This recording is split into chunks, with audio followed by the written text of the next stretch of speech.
आए हैं और इस जन्म के बाद भी जाने कितने जन्म होंगे।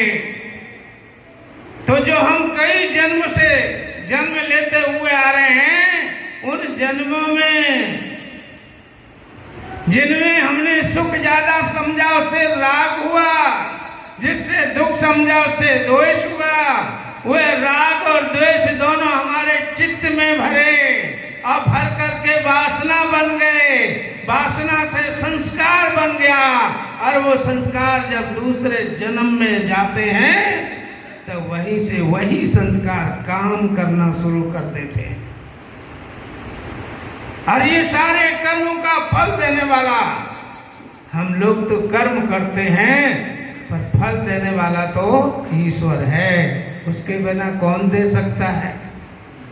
कोई कहे नहीं साहब कर्म ही ले जाते हैं, तो हम कहते हैं बताओ चोरी करने के बाद अपनी मर्जी से कभी जेल जाता है क्या?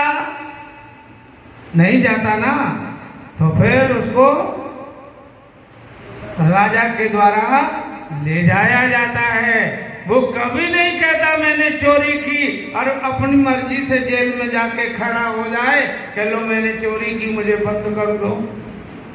चोरी करने वाला व्यक्ति जब पकड़ा जाता है तो वो बार बार यही कहता है साहब हमने चोरी नहीं की है। पर राजा न्याय के तर्क के द्वारा अपराध जब सिद्ध हो जाता है तो उसको जेल में सजा बाहर कर देता है, अपनी मर्जी से नहीं जाता। इसी तरह से हम लोग जो कर्म करते हैं तो उसका फल हमें अपनी मर्जी से नहीं मिलता, उसका फल देने वाला ईश्वर है।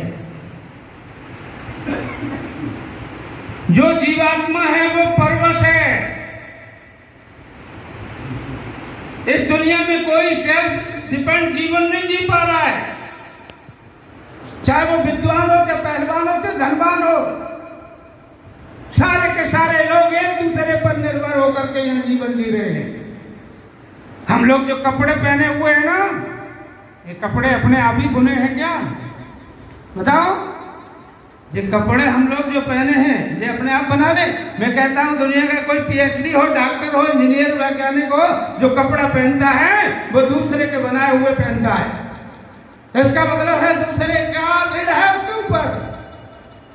एक रसगुल्ला भी यदि खाते हो तुम तो वो रसगुल्ला भी किसी व्यक्ति ने पहाड़ से लोहा खोदा है, किसी ने उस लोहे से कढ़ाई बनाई है,